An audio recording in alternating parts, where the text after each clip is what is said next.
Hello, everyone. My name is Nicole Carrasco. I'm a faculty member at Bakersfield College in the Department of Sociology. I will be moderating this panel on Latinx education and ethnic studies.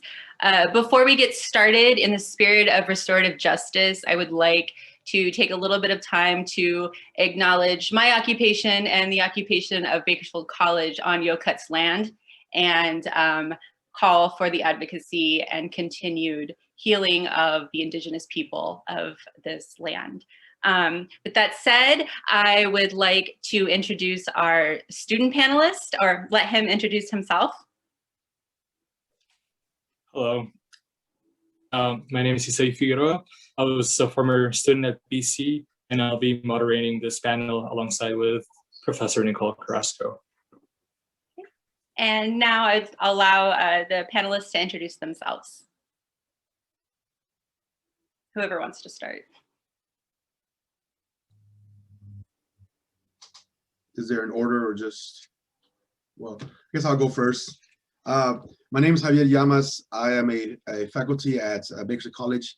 I teach history, mostly California, but I also teach US and Mexican-American Chicano, modern Chicano, actually. Hi, everyone. I'm Lisette Ordorica Lasater, and I am a professor of English at Palomar Community College in San Marcos, California. And currently, I am also the Puente program co-coordinator. My name is Octavio, and I am a professor of ethnic studies at the College of Sequoias from Bakersfield. And happy to be here to talk about, all these things about education, pedagogy, and all that good stuff that you might heard about ethnic studies. So, todo un gusto. Gracias por tenerme. Okay, we might have one more panelist joining us later. So when he does jump in, I'll allow himself a little time to introduce what he's talking, who he is and what he wants to talk about. But for now, I'd like to get started.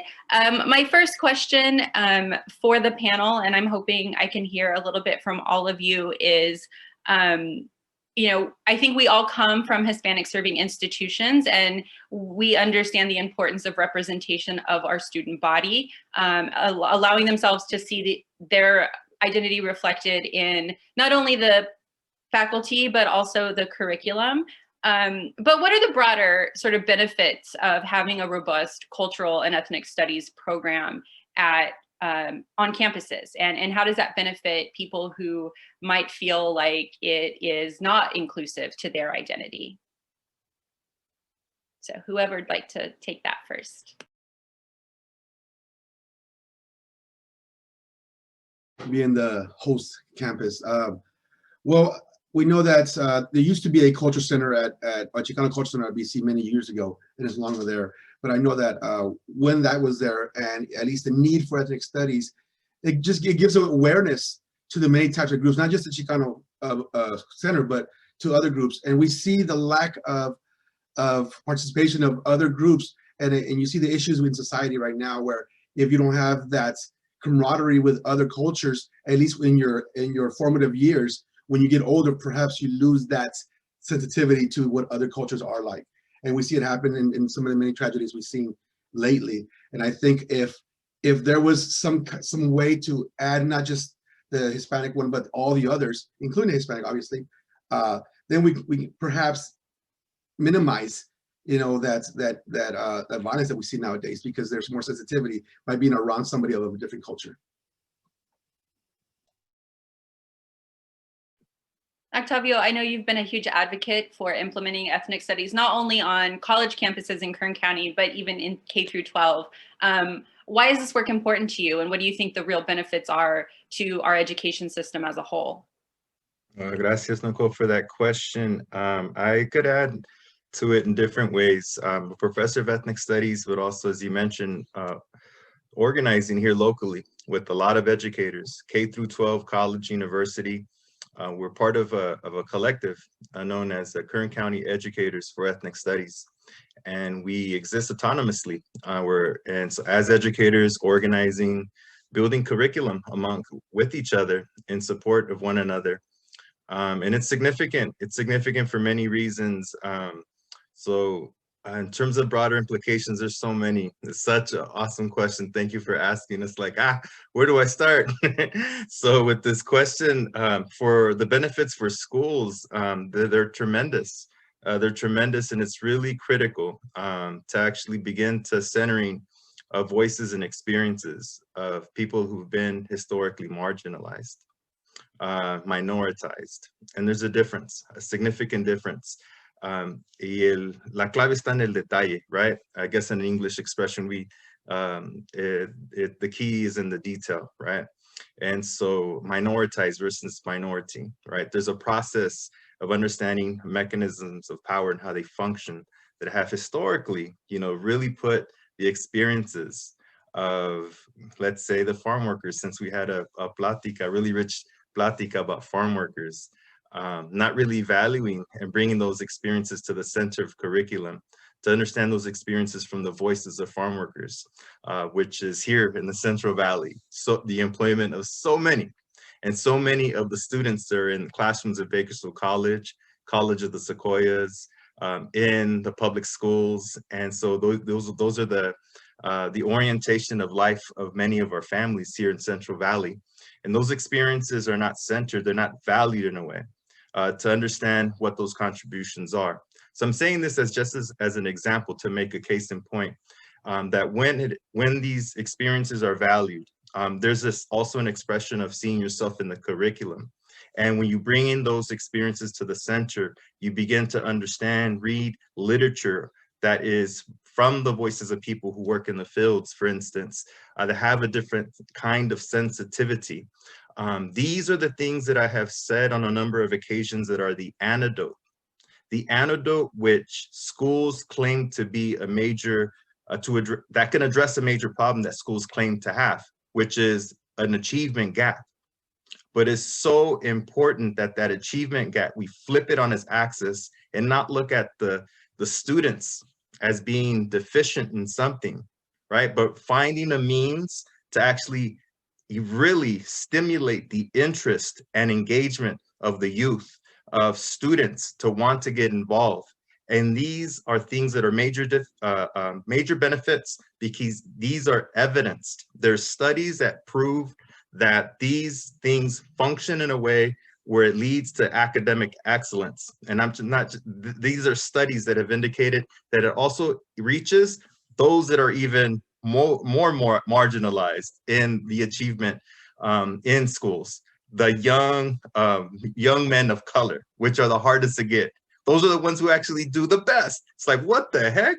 So in terms of the benefits and implications, those are some. I can add more. And so these are some that I would like to offer. So I want to add that to the conversation. And thank you again for that question. Thank you for your passionate answer. So, even if a school or a district doesn't have an ethnic studies program, what are some methodologies or some pedagogy that instructors from other disciplines can bring in to sort of incorporate an inclusive sort of, course material? And, what are your suggestions for an epistemic approach to education that might be reflective of some of the values that ethnic studies holds? Lisette, would you like to start that one off? Yes, absolutely. And just to speak to what Octavio said, I mean, an antidote, that's a beautiful metaphor for just all of this systemic violence. So I love that. And I'm an English teacher, so I think about literature and stories as the antidote. And, like I mentioned, I teach in the Puente program, which means that I teach from that culturally relevant, culturally validating, perspective. But Chicano literature has always been the bedrock of my pedagogy. So at a recent training, one of my colegas, I'm going to invoke the wisdom of Maria Figueroa, talked about our students coming to school with a susto, with just from those, not even their decades in the school system, but just as we know, the historic trauma. So it's so incredible when a student in an English class reads a short story and like a light goes on, you know? And sometimes it'll be, oh, yeah, I read about that. You know, we heard about this in my ethnic studies class, you know, and they start to like, you know, make those connections. But even just seeing themselves reflected on the page, you know, so, you know, at least in the humanities disciplines, bringing in those texts. And again, you don't have to be an expert in Chicano literature, you know, just a poem, right? Poem isn't even, it's that long and it can be so powerful. Yeah, I guess for me, you know, the answer has been through the power of storytelling. Javier, as a history instructor, you know, I think we can all say that the history of California, there's a lot of opportunity to bring in these narratives. So what are some ways that you feel have been good to introduce students who might not have gotten this type of education in K through 12 to these new ideas and them accepting it? Because I think sometimes as educators, you know, certain things have been reinforced all the way through their education. So when they get to college or university and they're introduced to new ideas, they're almost suspicious. Like, what's your agenda? Where is this coming from? Why have I never heard it before? So how do you break that barrier, especially when it comes to historical narrative? Well, one of the things that I like to execute in my courses is the idea of the pro and con of a specific issue. You know, everything has, you know, why do we have volume 6? If the book is good enough, the first book should be okay. Why does it keep changing and evolving, right? And so I always, and many students in my classes will think that I'm just like a broken record when I say things don't happen just because there's a reason for it. And it's sometimes variables that are outside the local area. It could be regional, national, international, right? And so what I do is, and one of the approaches that I use is having students read different perspectives of the same issue, of the same topic, and then having them almost like a debate where you don't know what side you're on, but you have to defend that side kind of deal, right? So they don't know what side they're going to get. So so many questions is, do immigrants harm society? You know, what is the perspective? Does activism in the 60s, did it make a better country? Those kind of questions where they're either told it wasn't or it did, depending on their background, right? And so regardless of what ethnic group they belong to or subscribe to, they have to at least defend their point of view, and it gives them a different perspective that they maybe not thought of before, you know. But also another thing that I like to do is I do a lot of local histories, and many times when students from Bakersfield, say from Bakersfield College, which is very regional, most of the students are from, you know, generally the same areas, you know, economically and locally. But what I do is I bring in some of the local stories, and they see themselves in that story because they know those streets or they know that location. In most textbooks talking about Los Angeles and San Francisco, you know, anyone in the Central Valley talking about Fresno, maybe that.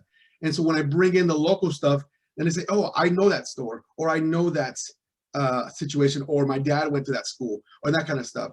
So I try to kind of put them in that storyline and then have them reflect what they would have done had they been there, without the use of presentism, obviously, but how would you act differently, or why would you act differently? So I put them in that situation, and then they tell me via writing, of course, you know, what they would do in that situation, or how they would do it differently if they had the opportunity. So I try to engage them by putting them in that situation, not just reading about it, but also thinking about it and trying to sort of formulate an idea of what would happen had they been there, not just read it and forget it. It's not just dates and events and times. There's more to it. Okay, we actually have a new panelist joining us, so I'd like to give him the opportunity to introduce himself and maybe even field this question if he would like. Is that me, Nicole? What's the question? Oh, you want to tell us who you are first? Okay, I'm sorry about that. So my name is Dr. Tomas Avila Carrasco. I'm the chair of American Ethnic Studies at Santa Barbara City College. Born and raised in Oxnard, California, went to San Diego State, got a BA in political science, Chican studies, San Francisco State, and got a master's in ethnic studies. And I got a PhD in Chican studies from UCSB. And thank you so much. Good to see everybody.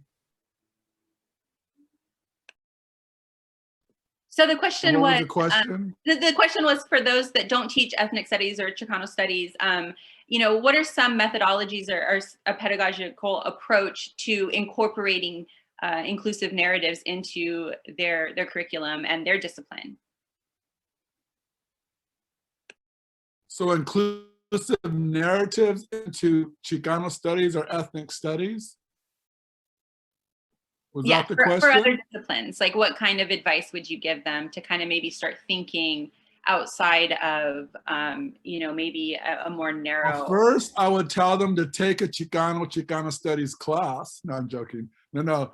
But again, you know, I think, you know, just looking at different studies, like, you know, how African Americans, how Chicanos learn really well in group settings, methodologies like ethnography. I think Javier, I don't know if you were talking, I got in there a little bit late, but one of the most powerful concepts that I teach, I have in my Chicano Studies 101 class, I have my students interview their oldest living relative on either their mom's side or their dad's side and incorporate that with history, right? Ethnographies also, and then just, that's a difficult question though. You know, I'll be very, very honest, because one of the beauties of Chicano studies and ethnic studies is centering the Chicano for the hour and 20 minutes, right?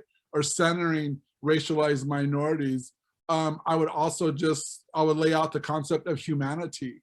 You know, like even in Chicano studies, when I teach immigration as a human rights issue, right? So again, framing it.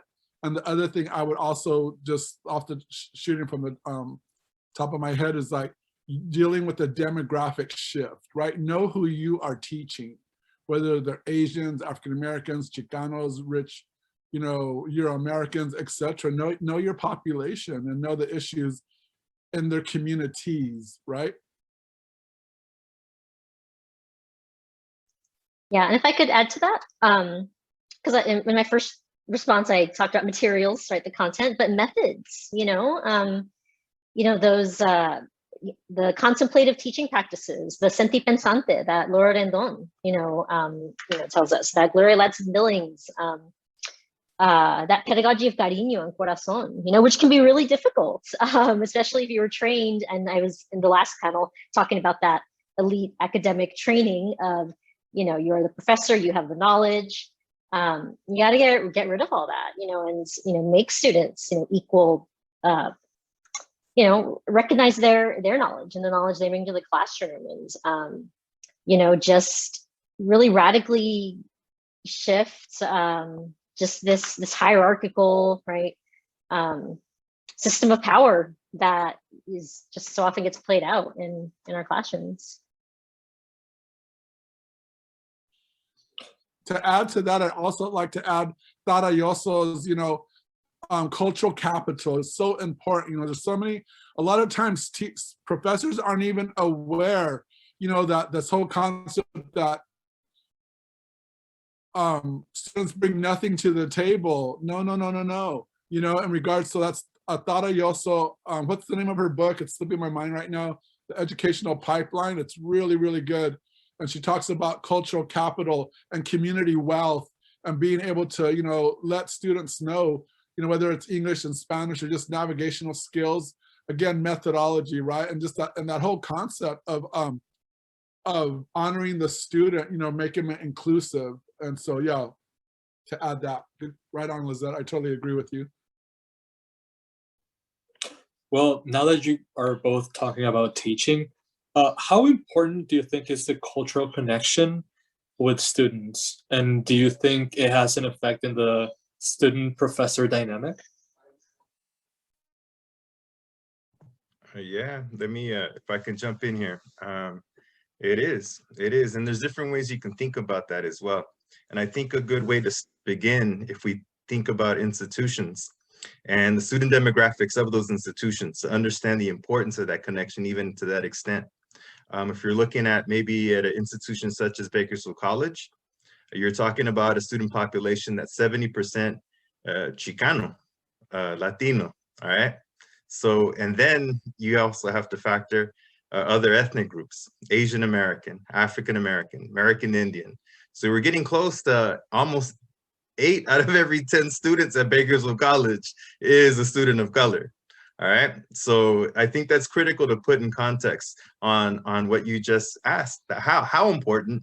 Well, that could be a way to approach it in terms of looking at that and putting that as contextual information to understand as an instructor, your connections to the students, and if you're not of that background, what's being done in order to establish a connection. We know how important it is to have these connections, especially right now during the pandemic when our education is being mediated through technology, that sometimes it's hard to try to recreate the magic that takes place in the classroom setting when you're face to face, right? So that question of connection is really critical when we take into account the cultural backdrop of students who come into the classroom and the experiences that they bring with them. The article, Tomas, is Whose Culture Has Capital? That's a Terriaso. Thank you. So that's cultural wealth. And that example is that you mentioned earlier, susto.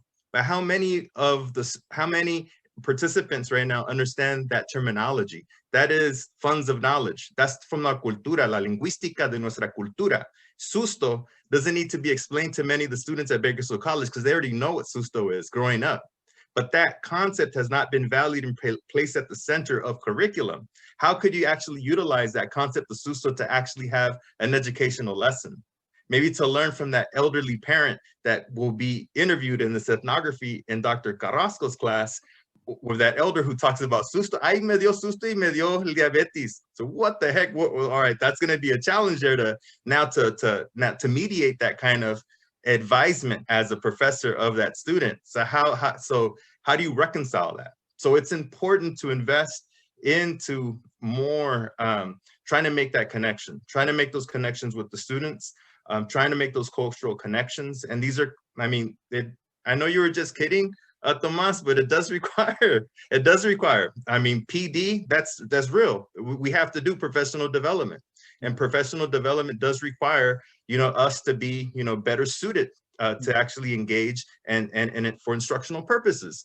So, it's important to try to figure out ways to move beyond efficiency models. And also I would stress even decenter whiteness. So if we get into questions of equity, we get into questions of, all right, how if we're gonna, how applicable is the curriculum that we're teaching to the students that are in our classes, to those experiences, those local experiences that you teach, Javier. Bueno, para calentar la plancha, así la dejo por mientras. And to add to that, right on, Octavio, to add to that, I want to talk about you talk about culture. It brings to mind the concept of being transparent, right? So again, when I introduce my students to Chicano Studies 101, I also teach history of racism, right? And just to be straight out, you will have an essay test, 5 to 8, definitions, 2 huge, essay questions. Let them know exactly how you will be testing them. Let them know exactly what they need to know. Talk about active reading. I talk about, you don't have to write this way, but I do 1 to 2 page single space essays, introduction, 3 body paragraphs, conclusion, right? That's just my thing. I like to teach students that formula. And then also the concept of culture. And I always give this example. When my sister went to Berkeley and she was a sociology major, she got an assignment and her roommate, the assignment, they got back to their dorm, and her roommate that was a Euro-American, she called up her dad, Dad, I got this assignment. The dad told her, get this article, get that article, do this, and that. Her dad was a doctor, right? Told her exactly what to do, right? My sister calls up my mom, tells her the exact same thing of what she got as a research assignment with 30% of her grade. And my mom says, okay, mija, light a candle for you. My point is we have different positionalities, different cultures. You see my point there? Where that other student had way more advantage, right? And my sister loves to brag, and she got an A with that candle, right? But again, going back to Octavio, the concept of culture, man, what we have to go through, And so again, be aware of who you are teaching. Be aware of your students, economic, gender, political, backgrounds, And so even in my Chicano Studies class, I make a big point to cover Central America, El Salvador, Nicaragua, etc., right? Because I want to be as inclusive as possible. So I wanted to add that. Yeah, just trust, man. Building, I do not take for granted that my students trust me. When on the first day of class, being super explicit. And I'm making promises to them, like, hey, I'm not going to ask you to do anything in an assignment you're being graded for that I haven't modeled with you, or that we haven't talked about or shown you an example for. And even I was thinking of this when Javier was talking about, why do I need this book and not this book? And talking about explicitly why, all of my course materials except one book are free just from the internet. But the text is the Panza monologues, actually, which Tomas may be familiar with. And I say, look, when you're buying a copy of the Panza monologues, you're helping support Virginia Grice, who you're going to get to know in a minute from reading this text, so, and it is available used. So yeah, just being really explicit, earning that trust. And again, because of that susto, I have students who are still, I think, just now warming up to me when they're like, and again, this is after a whole year of like, okay, yeah, okay, and that's fine, so.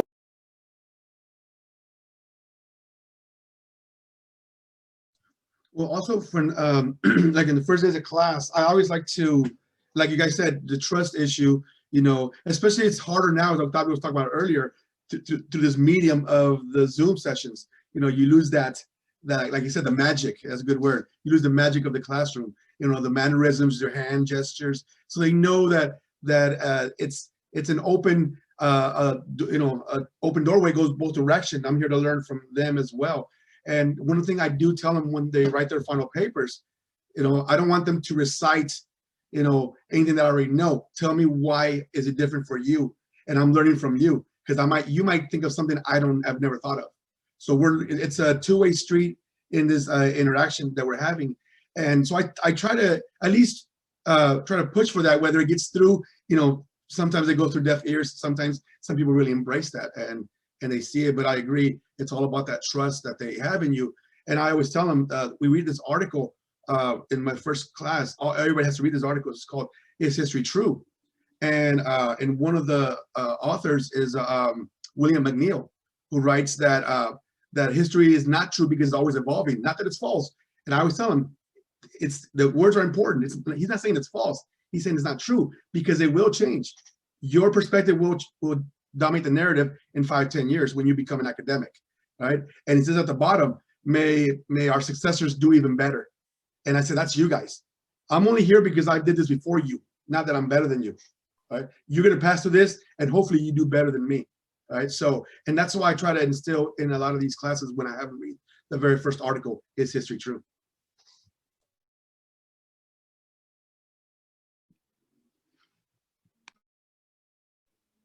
Thank you for all of those answers, and thank you, Isai, for that question from the student perspective. My next question is about history and the history of a lot of these disciplines that maybe seem fringe to some people, but when we think about Chicano studies, women's studies, African American studies, all of these disciplines became staples in academia from the activist movements of the 60s and 70s. And so, since they're rooted in community and activism, how important is it for you to keep that alive? And do you think maybe the disciplines aren't taken as seriously as something like history or literature or STEM because of their roots? So, how do you deal with that history and either, try to reform it or, try to preserve it? Well, one of the things that I do is I try to ignore the dominant culture as best as possible. No, I'm joking. But it makes us even better. Like, so I use Occupied America and Azaldúa, right? So you even have to be better. But what I do, going back to Javier and Octavio, one of the first things that I introduce my students to is Paulo Freire, right? The concept of the object and the subject. And studying. Studying is a physical act, right? The act of study. And so that lays my foundation. But going back to one of the powers of Chicano studies is that we are at the center of the narrative for the next hour and 20 minutes, right? And so I just, it's historical facts that, I just like, whether a lot of my students will think I'm crazy, I'll start out, Mexicans are not immigrants in the United States. And how do I substantiate that claim? 1050 BC, the Uto Azteca Empire emerges in the four corners, right? And metaphors are powerful, right? So, I say it's like going to Africa and calling an African an immigrant, going to China, calling Chinese an immigrant, right? Mexicans are indigenous to this, especially the Southwest. In the US legal system, yes, we are considered immigrants, right? But that's a major concept, right? Because the bottom line is you have to address the contradictions, and you're presenting a revised history, and just be straight up about it. Occupied America, what does that mean? That's a metaphor, right? Gloria Azaldúa, borderlands, right? And so you have to know the dominant narrative, and then you also have to know the Chicano-Chicana narrative, right? And it's difficult, especially with the technology, right? So these little right-wingers crack me up, right? So they're always coming up with something clever, like the latest is cancel culture. That's right. We want to cancel white supremacy ideology. We want to cancel all the lies you've told. We want to cancel all the books, whatever. Yes, cancel culture, call it what you will, right? I'm trying to be funny, but I'm not. I'm being serious at the same time, right? Even if you look at politically correct, what does politically correct mean to them? You can't say the B word, you can't say the N word, you can't, humanize people anymore, right? So it goes on and on, but that's how I address it, because, they've already been indoctrinated 12 years in the master narrative, right? So introduce what the master narrative is, and then you subvert it with Chicano-Chicana history. Can I jump in? Yes, please. Thanks, and I'm sorry I had to move. I'm at my mom's apartment. I take care of my mom a couple of days a week. We have to take care of our elders. I'm in Tongva territory. The Mexicans called it Rincón de los Huellas in Culver City. And in Santa Monica, it was called Quechengna before the Spaniards arrived.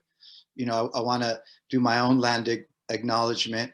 And also, I'm glad Tomas talked about indigeneity. It's some people folklorize it or essentialize it, but it's a real, I think it's real, and it's timely, because, I had a few slides. I don't know if I'll get them up, but it's a Chicano moment. And I spell Chicano with the X and then the at the end.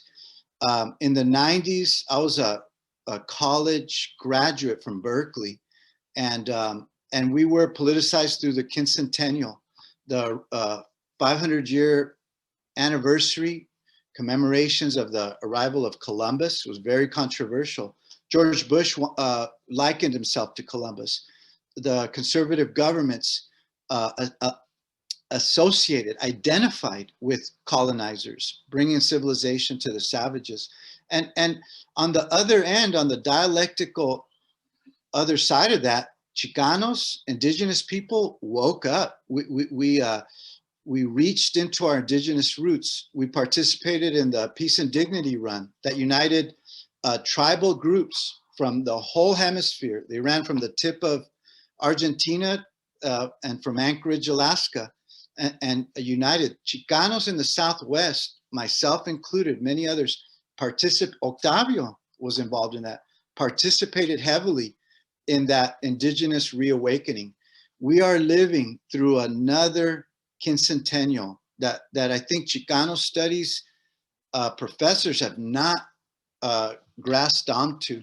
In my rhetoric studies at Riverside, we focus on kairos, opportune moments.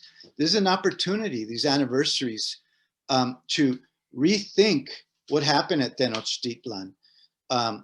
Was Tenochtitlan barbaric? Was it masculinist? Was it imperialist? Perhaps to some extent, but that doesn't mean you throw out all of Mesoamerica with it. I teach my students Tenochtitlan is a window into Mesoamerica, into some of our indigenous technologies, achievements, traditions, not all bad. We have to remember that colonization involved the demonizing of our indigenous selves. I myself, my mother, my dad are from southern San Luis Potosí. We're Pame.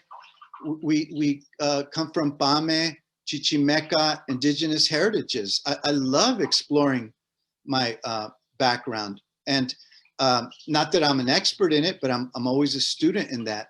But the last thing I want to say is that we're living through a Chicano moment. One of the questions I pose, I don't know if we've already discussed it, is that the term Latinx, it's very sexy in academia. It is being saturated on our people through media and Hollywood. But the studies came out, none of our people use it. Very few, a fraction use it. A lot of Chicanos that I know, we oppose it. Why? Because it erases a rich Chicano resistance tradition and a Chicanx tradition. We're cool with the Chicanx. We do have to be smart about this. The X at the end is an important inclusive marker that opens the door to non-binary thinking, to an openness towards sexualities. But the Latin is going back to like the decade of the Hispanic. We're erasing our indigenous selves. It's a controversial topic, but I think it's worthy of more attention.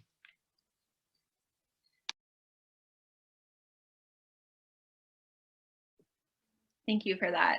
And I would like to kind of just continue on with this discussion about terminology. You know, I think when people think about the Hispanic, Latin, Chicano like experience in the United States, this is a very diverse, complicated group of people because we have indigenous members, we have Afro-Latin people, you know, so how do we address and create solidarity within a group that is often at odds with each other because our identities are so diverse, but we are often not even by outsiders, sometimes by ourselves, kind of lumped into one big like homogenous community. I could jump in. I go. Can I jump in? That sounds like it was a hot question. So let's start with Octavio and go to Tomas after that. Gracias. I just wanted to add to this plática because it's such a rich plática, and couldn't hold back. I wanted to jump right up in here. So, para agregar, I want to say that it's critical as educators to bring in this plática, a lesson of identity in the classroom. Unfortunately, things are changing, but they need to change more. But these kinds of spaces are fairly unique, and that's unfair and unacceptable. We have to have more opportunities, more pláticas, more engagements to actually achieve like deeper meanings. And as educators, it's an important thing to be able to contextualize these histories. Some of these that Elias is mentioning in terms of, you know, the year and decade of the Hispanic in the 80s and how that was a thing and how Latinx is a thing right now.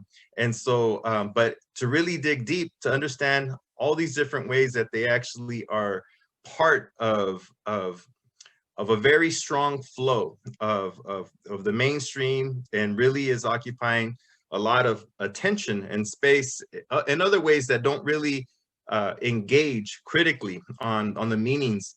So unfortunately, when I'm teaching these courses, I dedicate a module to identity, and we go through and we have discussions, but students are like, are enthralled in this because they haven't been really engaging this in these kinds of conversations in high school.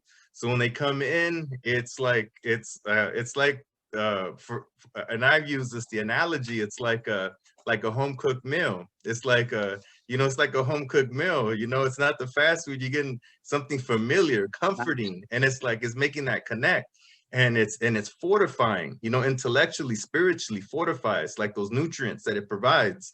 And so there's meaning. These questions, like these grander questions: who am I? What's the meaning of my life as a Chicano, as a Chicana now. So it's like now it's accentuating, and it actually, it really refines and orientates the plática with taking into account histories and processes that have taken place in the past. And so if we're talking about major intervals of time, and our ancestors were all about keeping track of time. So we can get into intervals of 500s if we want to, and I'm down to get into that también.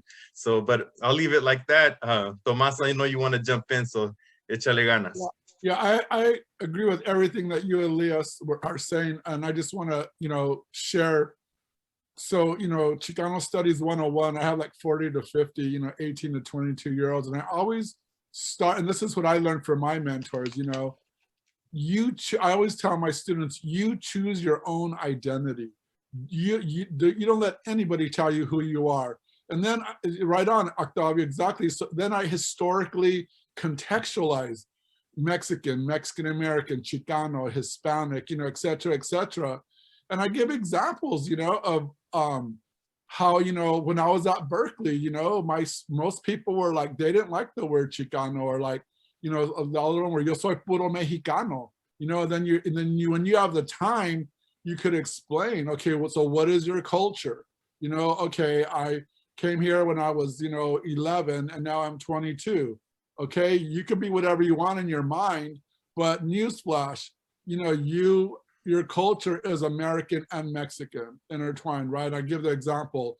If you're from China, you go to Paris when you're 8, now you're 22, you're gonna be French and Chinese, whether you like it or not, right? So again, making these metaphors and then historically contextualizing it and connecting the politic to it, right?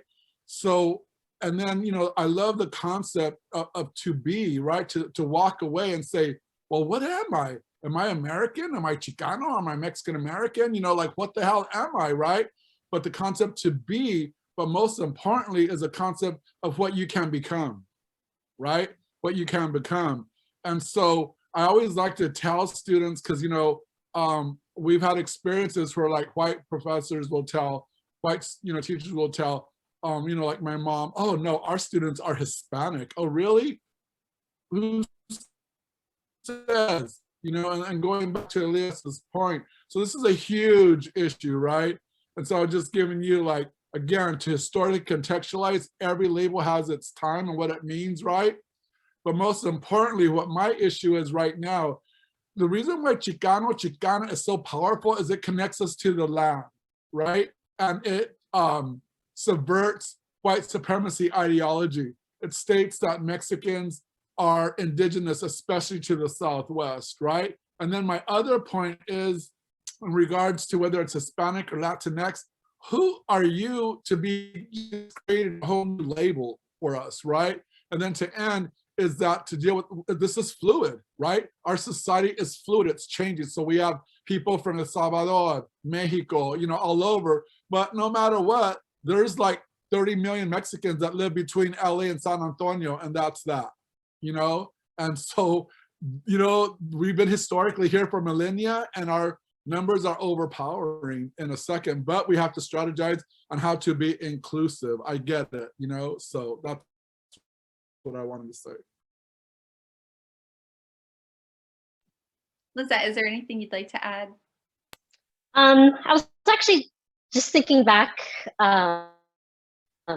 talking about those histories, and I think even just being transparent about our own journeys within those histories. And I know, sorry, I was probably like reminiscing, but I was just reminded of how when I was growing up, my mom, who's a Mexican immigrant, she came over in like the late 60s.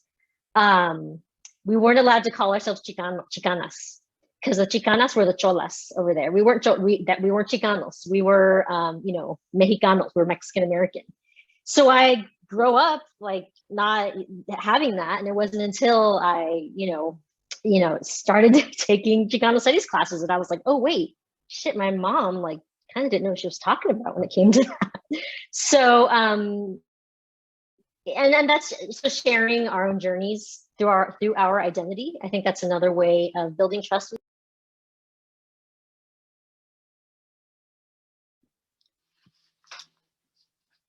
When I was 7, I asked my 8-year-old sister, are we Chicanos? And she said, No, Chicanos are from Chicago. I thought it was a cool word, I had to take a Chicano studies class too.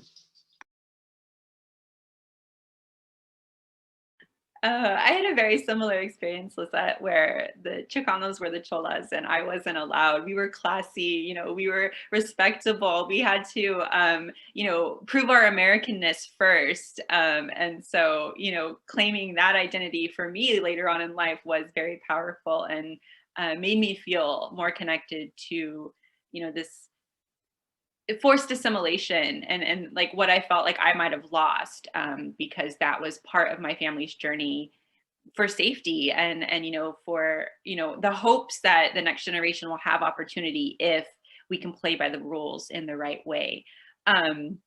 Which brings me to my next question. I really enjoy how well this conversation has been flowing, but as educators of color, especially with all the politics that go into higher education, do you feel a responsibility or maybe even a burden to be at the center of a lot of the diversity and equity work that happens on campus, you know, and just having kind of a hand in all of the mentorship for students and hiring committees and, you know, the DEI work?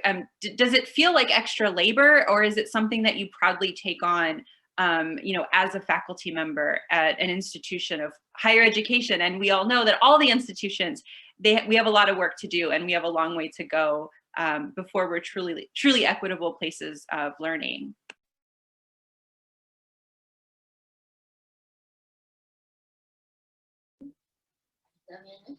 I have something to say, but I'm not on any committees. So I'm at Santa Barbara City College. And so every time I speak up, I turn into Pancho Villa, okay? And so I'm just like, you know, I've been trained to where I am here to educate students. I am not, and I'm just gonna be really honest with you all. So I'm here to educate students, right? And so if it's my job to educate, or, you know, it's Nicole, you said it, you know, it's overwhelming, you know, in regards to, so right now with equity, this whole concept of equity and anti-racism, so white people's response, everybody wants to teach an ethnic studies class, right? Or just, you know, like all these Euro-Americans, white people, equity and diversity, right? And so it's just a bit much and it's exhausting, you know what I mean? And so just really focus in on my students. I give them an E for effort, but, and like the bottom line is, you know, 81% of all tenure tracks professors at Santa Barbara City College are white. So are you willing to give up your privilege? Or you really want to talk about anti-racism? Like put your money where your mouth is, and they don't, right? And so simultaneously, ethnic studies, my classes are packed. We're doing really, really good. And so that's what I thrive on, generally speaking. So I think it's a philosophical question, you know, do you want to educate faculty? And then the other part is just this whole concept of objectivity, you know, like these science people that just, and it's like, yo, that is the foundation of colonialism, which is the foundation of imperialism, and which leads to racism, right? So these are complicated, big, huge questions. And, you know, equity. I'm kind of sick of it. It's just like, put your money where your mouth is and start hiring people of color across the board. Sorry. Can I just add something to that and to piggyback on something Tomas said is, you know, because we had a conversation earlier with the AB 1416, the CSU ethnic studies requirement. Tomas mentioned, you know, all of a sudden, you know, all these professors are experts in ethnicity. And see, that was not, now is a time to reach back to like Chicano studies, ethnic studies, tenets and principles from the early days, even self-determination. That's something I've been pushing. The Plan de Santa Barbara stated, we need to be in charge of our own programs. We need to direct the future of our programs. If not, better no program at all. That was a radical statement. And I'm saying this in the context of the Medina bill is totally hijacked. I mean, all of us should be up to date on this. A year and a half ago, about a little more than a year and a half ago, the Jewish caucus, which is Zionist, conservative, right wing, they're anti critical race theory. They were anti the 1619 Project. It's really a conservative group. They attacked the whole entire document, dismissed everybody, and proposed to trash the document. We fought, and they kept it, but they revised it, whitewashed it, took a lot of the pedagogy and critical methodology out. And so what just passed last week, this last Thursday, they voted. It was a very whitewashed ethnic studies bill. I posted in the questions, you know, California is 55% Chicano Latino. Out of the raza, you know, Chicanos, Mexican Americans, Mexicans always make up about 67% of the raza population, perhaps more in California and the Southwest. In LA, we're 75% of the student population. In Bakersfield, 80%. I looked at the statistics that y'all posted. In the rural towns, 90% of the schools are Chicano, Latino, predominantly Mexican. And in the new ethnic studies, there's about 30 lesson plans. 3 are about Chicanos, Latinos, 3 out of 30. It's a racist document, but everyone's parading it and they're passing it. We're losing self-determination. And the CSU, I heard the CSU professors complain. Everyone's an expert. They're taking the requirement out away from the hands of the ethnic studies departments.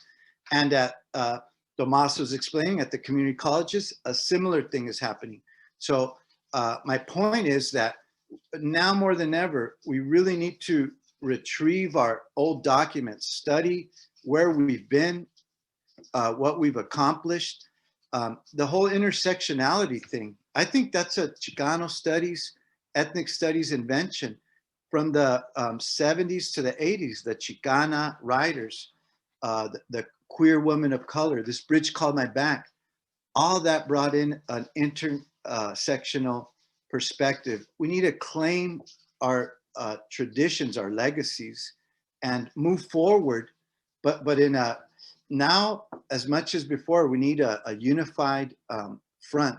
And I don't mean to say we need to be all of the same mind, but we do need a strong Chicano studies consolidated movement if we're gonna maintain control over, you know, the last thing I wanna say is, why is this all happening? Because they attacked us in Tucson. We fought and we brought that. Lisette and I were there at Riverside. Riverside was a hotbed of Tucson activism, and Southern California became a hotbed. Bay Area was always radical and progressive. The only reason there's a huge ethnic studies movement is because the Chicanos rose up in 2011 and in 2012 when the racist Arizona legislator destroyed a beautiful, successful Chicano Studies high school department in Tucson. We have to have that memory. We're the ones that have created the conditions for ethnic studies to be where it's at right now. That's all. And then Nicole, just to add real quick, I also want to, you know, throw out AB 705. So at Santa Barbara City College, I know it's a complicated issue, but it's, you know, they have deleted our basic skills department at Santa Barbara City College. There's like in the English department, there's like the output is up, but 50% of all Chicano Latinos are failing English 1A, right?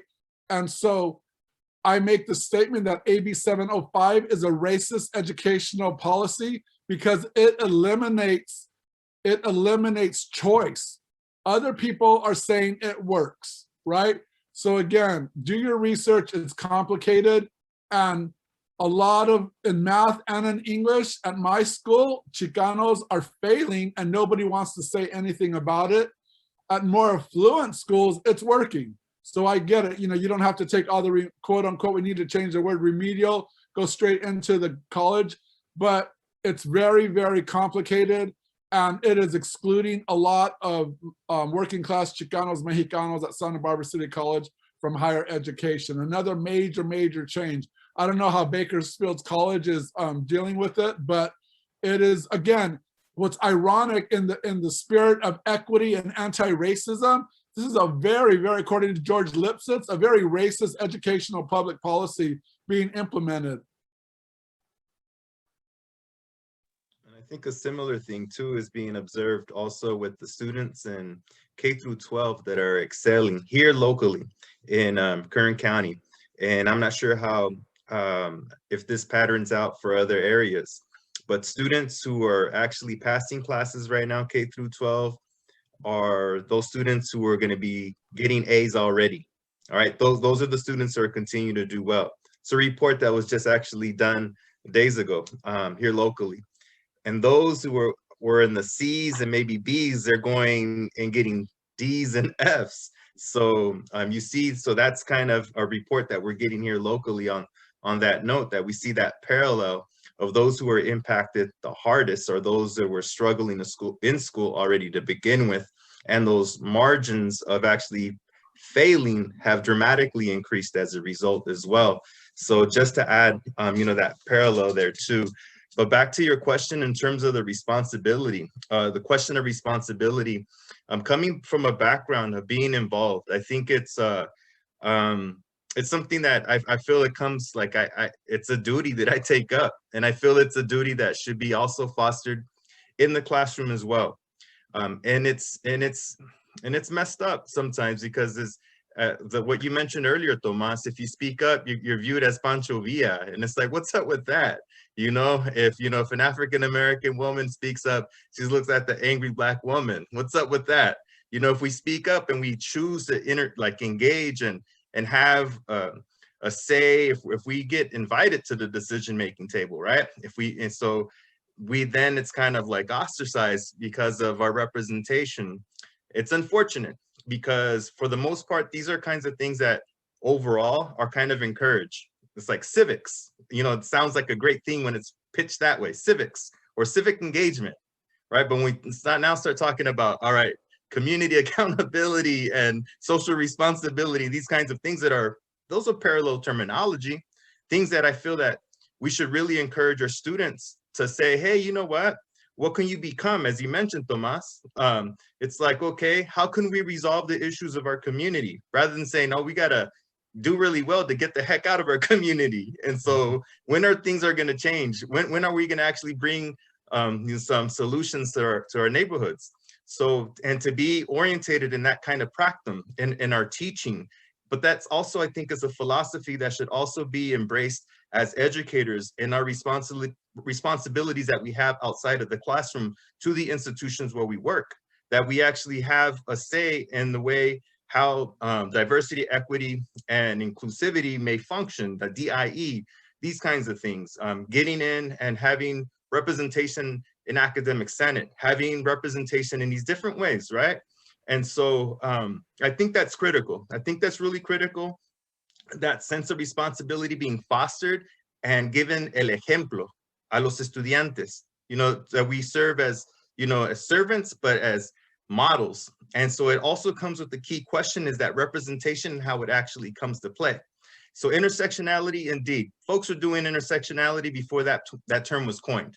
All right, we had a plática yesterday with many awesome Chavistas, right? We had the current chair of the UFW, the past chair. We have Caesar's son yesterday. Awesome programming, by the way. Shout out to the conference organizers. They were talking about how they were doing intersectionality. Didn't say it, but it wasn't just about organizing and making sure that the union was carrying out, key objectives for improving working conditions, in the area of labor. They were talking about also making sure that opportunities in order to buy a house, in order to qualify for loans, in order to have food, these kinds of things that are intersectional.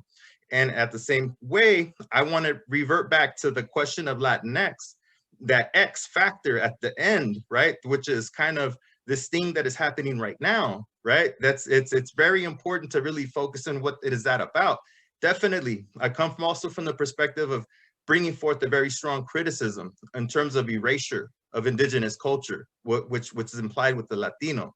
But that X, right, where the youth right now, many are really understanding gender and are non-gender conformist to a very different degree than prior Chicanas and Chicanos. So whatever it amounts to be, because we're talking about, just horrible violence against the trans community in particular, and against mujeres, domestic violence, these kinds of things that are very real, and these other kinds of things that is, that's represented in that X, right? So coming into spaces with that responsibility of being a voice, that representation is critical, even though there may be a disconnect on where it might be from the younger generations that are emphasizing the importance of the X.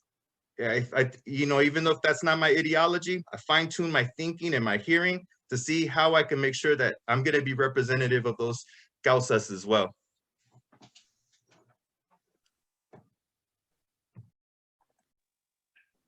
Well, thank you for that. I think it was really insightful.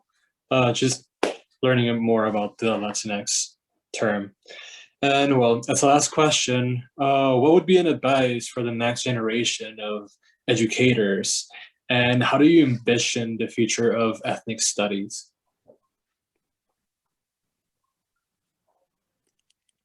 Well, I'll go back to the original point, sorry, that I made earlier, in which going back to the historian who said, history will change. I'm looking from a historical perspective, obviously, and history will change, but it will change for the better. As long as the next generation perseveres and does better. That's always the goal.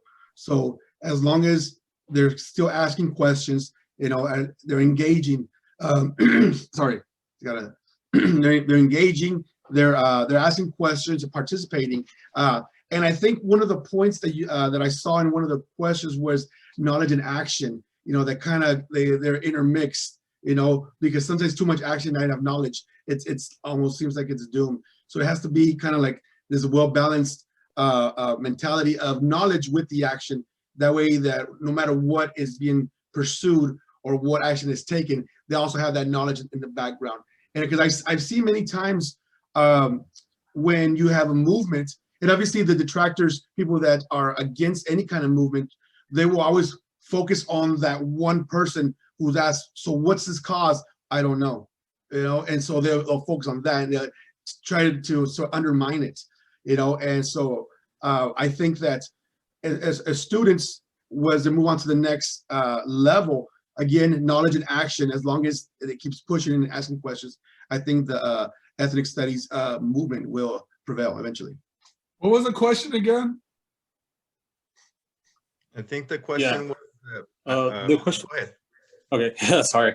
I was just asking about what would your advice be for the next generation of educators, and how do you envision the future of ethnic studies?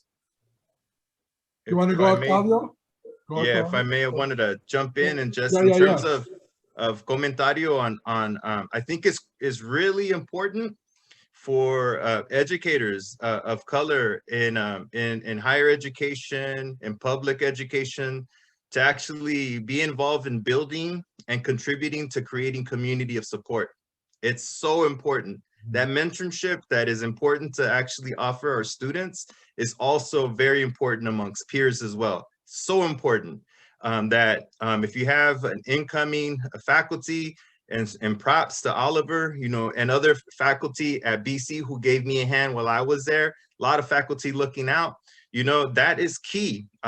Like just as if we're talking about equity and it's about removing obstacles and barriers, like I didn't have anyone who went to, to work as a professor. I don't know what that is like, all these kinds of responsibilities, all these new terminologies that we constantly have to learn, all these new acronyms. So that kinds of stuff is key. That's just on that level, right? But then there's so much more, like the interpersonal interactions that are very important also, that many of us, can adapt and stuff like that. Pero hace falta un apoyo. So that on that part. In terms on the second part, envision the future ethnic studies, I think Ethnic studies needs to be reestablished at Bakersfield College. This is awesome that this conference is taking place, but it's not acceptable. I'm just gonna be straight out that Bakersfield College does not have an ethnic studies program when it actually was at the lead of the ethnic studies field in the 1970s when it was established. And so there's a long history in terms of how that got terminated at Bakersfield College, but those kinds of things, that is also, it is a responsibility of those who are at Bakersfield College now to take that up and making sure that that is reinstituted and making sure that these students, you know, are going to have their experiences centered in the curriculum. And so that, I think that's so important. And for that vision in terms of the community, as I mentioned at the start, I'm a community organizer with a group of educators, Kern County Educators for Ethnic Studies, and we meet several hours out of the week after we're done Zooming and everything else. We go back and Zoom and we're organizing because we're serious. We're serious about this commitment, and whether, you know, or not, it's you know, in these public educations now, and but we're going to continue to organize, and that future is beautiful. And it's going to happen because folks are going to make a commitment for it to actually come to be, right? And so many of us here are working in Kern County for that. So if y'all serious, you know, be in touch. Let's do this. I just want to say real quick that, you know, I like to frame it like, I like to take parts of the dominant culture and subvert it. So I always like to say, you know, ethnic studies is a performance of equity, right? You want to get into equity? Well, create an ethnic studies department at your college. The other thing I want to say is that ethnic studies is a discipline. So right now in our curriculum meetings, you know, people are saying, oh, who could teach ethnic studies? And I always tell them, well, who could teach chemistry? Somebody with a chemistry degree. Who could teach psychology? Ethnic studies is an established discipline with theories, it has a canon, and it needs to be acknowledged as a very complicated, and then the other part is democratic. Ethnic studies is democratic. You know, it's inclusive, and it's dealing with racialized minorities. So people are always going to try to dismiss ethnic studies, but you can't dismiss Ronald Takaki. You can't dismiss Gloria Azaldúa. You can't dismiss Cherie Moraga. You can't dismiss, you know, Rudy Acuna. You can't dismiss Vicky Ruiz. We've done our work, and we need to keep on doing it. And the next generation, we need to get into documentaries. We need to put it to them. You know, nobody ever filled out a little application and they gave us Chicano Studies Department. It's always been a struggle, and it's always going to be a struggle because it subverts white supremacy ideology. It subverts cultural domination. And it's our right to know who we are and to have our culture being learned. It empowers everybody.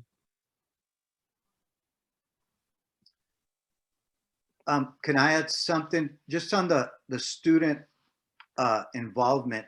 Because, you know, to address students, you know, like a lot of us, we got involved as kids, as young people. I was like, when I was a freshman at UC Berkeley taking Chicano Studies, it was an exciting place. I've been involved in this since I was 16, 17 years old. We learned to organize. We fought at Berkeley. You know, we occupied buildings in 88, 89. A lot of us got arrested. We got arrest records. In 99, 10 years later, on another anniversary of the Third World Strike, students took over the Campanile. And not, you know, I'm mentioning militancy, but I really want to talk about it as a metaphor for being active, because in my graduate studies, I looked at Chicano studies epistemology. What makes Chicano knowledge? Chicano history, a worldview, self-determination, the Chicana, queer, women of color dialectics, and then the role of the student. And of course, ethnic studies is always tied to community. That's something unique in Chicano and ethnic studies disciplines. But the role of the student, you know, this is a discipline that was founded by the hard labor and thinking of students. And every now and then, students save the day. in 1993, the UCLA hunger strike. That turned a dying program into one of the top Chicano studies and Central American studies departments in the nation. And but the last thing I want to point to is the Tucson people. You know, that program was destroyed, but out of that came Chito, the Chicano Institute for Teaching and Organizing. Their theory and their methods and their pedagogy live on. One of the magic formulas in Tucson was the Chicano paradigm, a methodology of a circular methodology based on Mesoamerican concepts and images of self-reflection, you know, the will to act, precious knowledge, and transformation. That all these things were happening, coalescing in a Chicano studies classroom. We need to study the Chicano studies paradigm. I really felt for the last 10 years that methodology, the In Lakesh, the You Are My Other Me, the whole indigenous the indigenous dimensions of Chicano studies that they implemented, and not only cut the achievement gap, they inverted the achievement gap. Chicano Latino kids that were taking those classes were scoring higher than the white student population in Tucson Unified School District. So the Chicano paradigm, those methods should be studied by us at the university level. I've lived and implemented those methodologies. We have a lot to learn from our battles. Even though Tucson lost, la lucha continúa. And I think there's a lot to move forward, but again, we really need to treat Chicano studies like a tradition. These are things, I know sometimes there's a negative side and there's negative, not constructive traditions, but you know, other traditions, Chicano traditions, indigenous traditions, there are things that we need to acknowledge and carry and build on. The students are gonna play a major role. Faculty cannot do it alone. Students sometimes are a pressure point. They can organize, they can take over buildings, they could organize mass protests. They have a shorter lifespan, 4 years or less sometimes, but student movements are powerful. The Tucson teachers always recognize the student as a fund of knowledge. It wasn't just the books that were the precious knowledge. It was the experiences and knowledges that the students brought into the classroom. Thank you. Thank you for all of those answers. At this time, we have a little bit of time left in our block. So I'd like to open it up for questions from attendees. If you have a question, please drop it in the Q&A or the chat box. And if it's directed towards a specific panelist, make sure that that is specified as well. We don't have any waiting, so if anyone has questions, you can. Or Nicole, if I could say something really quick. I just wanted to add to the last question. Yeah, go ahead. About advice. And it's funny, when I first heard the question, like, what advice would you give? I was like, shoot, I need advice. Like, I don't know what to tell people. But I think out of that came just, what came out for me was cuídense, man. Like, because like, just like the prior question, you know, all this work, the DEI work, the committees, even though somehow Elias has escaped having to be on a committee, I guess, that Elias. Cuídense, you know, because again, as Virginia Grice says, in Hunger for Justice, you know, if our bodies break down, how are we going to do all this work? So just really, you know, taking care of your alma and physically, you know, just because it's hard, it's a lot of work.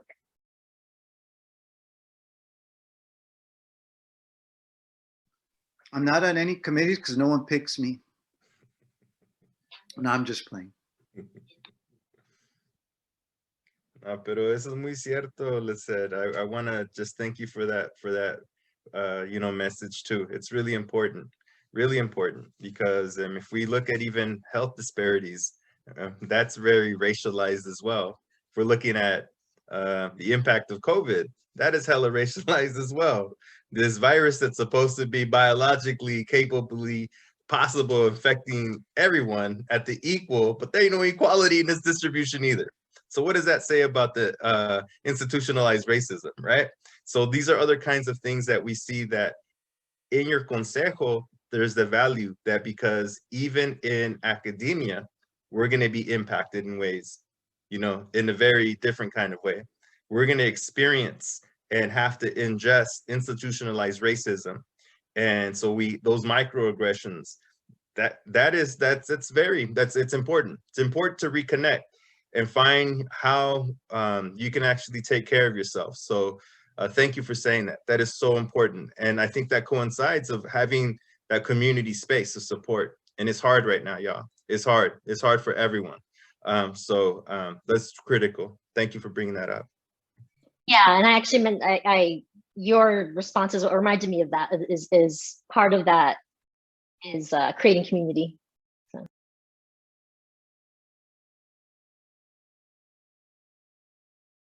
Okay, Oliver has a question.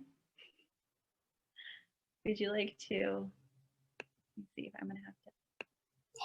Hello, can you hear me? Yes. Oh, hello everyone. Hello, Tomas Carrasco. I haven't seen you in so forever. It's such a pleasure to listen to you. It reminded me of graduate school. My question for everybody is, you know, Chicano studies, particularly at the community colleges, has like a deep and important history, you know, maybe compared to the CSU and the UC system. So I'm just curious what your thoughts on telling that story is. I know we're thinking about, you know, Chicano studies 50 years later and trying to tell that story. And I'm just kind of curious if anybody has an opinion about, you know, Chicano studies at the community college and uncovering and recording in that history. I think the majority of Chicano Latino students in the state are at the community college. Acuña pointed that out in the trenches. The majority of college students are at community colleges, and yet the irony is that there are few Chicano studies departments. That's changing, and it's exciting to hear stories about, you know, Mission College, El Rancho, Rio Hondo, Santa Barbara City College. That there's developments, and I know AB 1460 is it's causing more hires at community college, so it's more opportunities. Yeah, others might want to comment on that too, but I mean, on the hiring point, I know I've talked to Octavio about this, like, you know, and Tomas brought it up as well, like you have all these other disciplines, right, that are trying to, you know, move in and assume the mantle of ethnic studies, and that's super problematic, right, for our ethnic studies PhD programs and sort of guaranteeing that there are jobs, right, within the system to service the students. So again, I would just love to hear anybody else talk about those issues. Sure, I could add to it. And so just to comment on that as well, there's 116 campuses in the California Community College system. How many ethnic studies professors are there? How many? 17. And I'm one of those. I've been referred to as a unicorn because there's 116 campuses and I'm one of 17 full-time ethnic studies professors in the California Community College system. Let that sit. Let that just marinate right now. Okay, so you can imagine how this system is scrambling at the thought that they're going to need to actually have ethnic studies classes in order to guarantee an ADT, an associate degree for transfer, because many of our students go to the CSU system, right, where they now need to satisfy this requirement as an undergrad in order to satisfy this new ethnic studies requirement, 1460. So I think it's important because right now the Band-Aid approach is that there is many institutions, community college institutions, that do not have any ethnic studies classes, like formally ethnic studies classes, or a program, much less a department or an instructor that is an ethnic studies instructor, cross-listing. Right, and so cross-listing now is the approach to try to resolve this at many institutions. But what happens is that, think about this, you don't get someone from the English department to go teach biology, right? You're not going to get someone from, you know, any other discipline. Why is that okay when it comes for ethnic studies that has its base of knowledge, has its tradition? Okay, so and it's a program that centers the voices of the marginalized, that's marginalized within an institution. So we can go on with this, but the thing is, why isn't this so clear for everyone? For me, it feels like it's man, it's very clear what's going on here, right? But these are the things that aren't, you know, and there needs to be more institutional commitment. There's needs to be more kind of camaraderie, more organizing, collective organizing to really have that voice amplified with more peeps on board with that. In terms of this historical question, we have a very rich history of Chicano studies at Bakersfield College. And you know this, Oliver.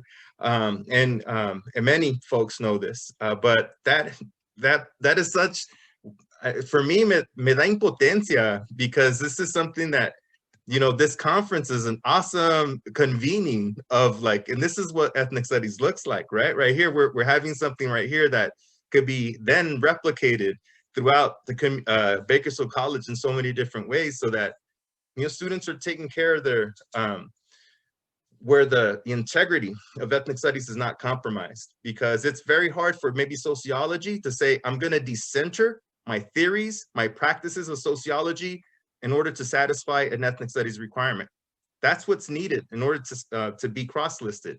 And we'll see how many courses will be actually having those course revisions honored when they go through the state process. But there's a very rich history in many community colleges. And I think that story needs to be further told, you know, and further, so I'll just leave it at that.